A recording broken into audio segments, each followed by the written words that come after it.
Hello everyone, and welcome back to another session of Bloodborne PvP and another weapon showcase. This time I am using the Hunter Axe, which is one of the 3 starting weapons. Now, if you didn't pick this weapon at the start and you want it, then you need to find the Saw Hunter badge, which is by a pig. That's all the information I'm going to give you on that. If you really want to find it, well, Google it. So, getting started. This is my favorite weapon in this game, and I love this thing. And I've got a lot of good things to say about it, one bad thing in particular, but my opinion of this weapon is a little bit skewed because it was my weapon that I chose at the start, and I have trouble seeing cons with it because I use it so frequently. So, keep that in mind for the showcase. I am a little bit biased. Now let's get started. This weapon requires 9 strength and 8 skill in order to use. It has a B scaling in strength, a D scaling in skill, and a C scaling in arcane. The physical base damage of the weapon is 196, and for me, with the average blood gems that I put into it, I've got around 540 attack rating. So the pros of this weapon, I would have to say that one of the major pros of the weapon, the biggest pro of the weapon, would be its wide sweeping attacks in each form. Now, if you're thinking, well, its first form, the attacks aren't that wide sweeping, well, compare its R1s and how far across they travel in front of you in comparison to other weapons. In comparison to most weapons that have a sword form, they are more linear in a lot of cases. So these are more horizontal. I like that better. That's my opinion, that's my preference. In its secondary form, its L2s and its R1s are just incredibly useful and are great for dealing with large groups of enemies, gankers, whatever. They're fantastic. So there's that.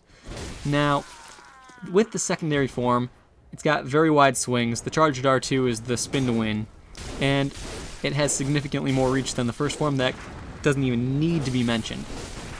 But the nice thing about it is that you can actually do a lot of very reliable baits with that second form. A little more on that later. First off, there's one thing I did want to mention about both second and first forms. Their charged attacks have a ton of hyper armor. A ton. Especially its second form charged R2. It's fantastic.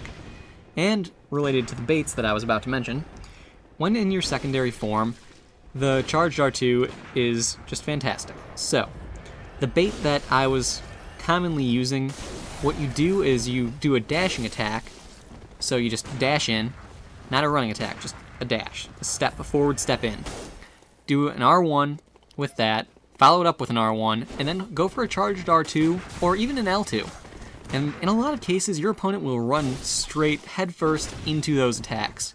Now, that being said, it doesn't always work, and if you see someone just waiting and holding their distance, you don't want to go for a fully charged R2 because that's very telegraphed, and chances are they're trying to parry you. That's what they're going to try and do. They're going to try and disrupt your attack, and you don't want that. So be careful with it. Now, a few other baits. Transform attack into gunshot. That always is a reliable thing to do. It works with most weapons. It works with this one as well, going from your second form back to first form. And other than that, you know, that's all I've got as far as the baits are concerned. Now, with the damage multipliers of this weapon, its first form, its charged R2, has a 2 times damage multiplier. That's the highest damage multiplier that this weapon has. And that's on its first form, which is a little bit strange, especially when you realize that its second form, its charged R2 has a 1.3 times damage multiplier. That's significantly lower.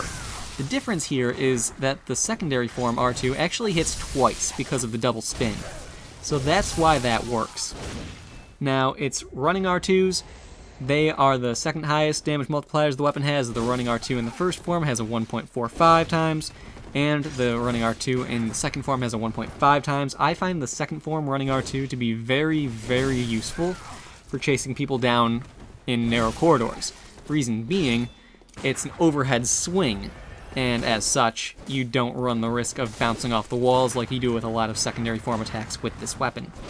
Now, the cons of the weapon, really the only 2 cons that I've got, there's the speed and there's the fact that if you're in your secondary form, you're going to bounce off a lot of walls if you fight in confined spaces. But you can always just go back to your first form and you'll be fine. So it's not really a huge deal. But otherwise, that's all I've got for this weapon. It's a very straightforward weapon, it's a very reliable one, and you can get it at the very beginning of the game if you choose, and that's a fantastic thing. So, it is what it is. That's my favorite weapon. Now, guys, this video was actually sponsored and brought to you by a website called Opinion Outpost, and what they are, it's a website where you go and you sign up and you fill out opinion-based surveys, and they just ask you questions about things you care about, like food, movies, games, that sort of stuff. You earn points, you get to spend those points on things like iTunes gift cards, Amazon gift cards, cash, and it's actually something that I do in between invasions, and honestly, during the loading times for Bloodborne before they were patched, I was able to get off some of the questions on the surveys then, because the loading times were so stupidly long, I was able to do it. So, I mean, the reason I'm okay with advertising this is because it's something that I've personally used and do use on a regular basis. If it's something you guys are interested in checking out, I'm going to leave a link down in the description for you guys to click on. And that's pretty much all I've got to say about that thing. So, this is the second to last fight. I don't believe that there was anything else that I wanted to mention. T-shirts. I have t-shirts. There's going to be a link for that floating around somewhere too. But yeah, that's all I've got. So, I hope you guys enjoyed this video, found it helpful in one way or another. Please like, subscribe, and all of that good stuff, and I will see you all next time.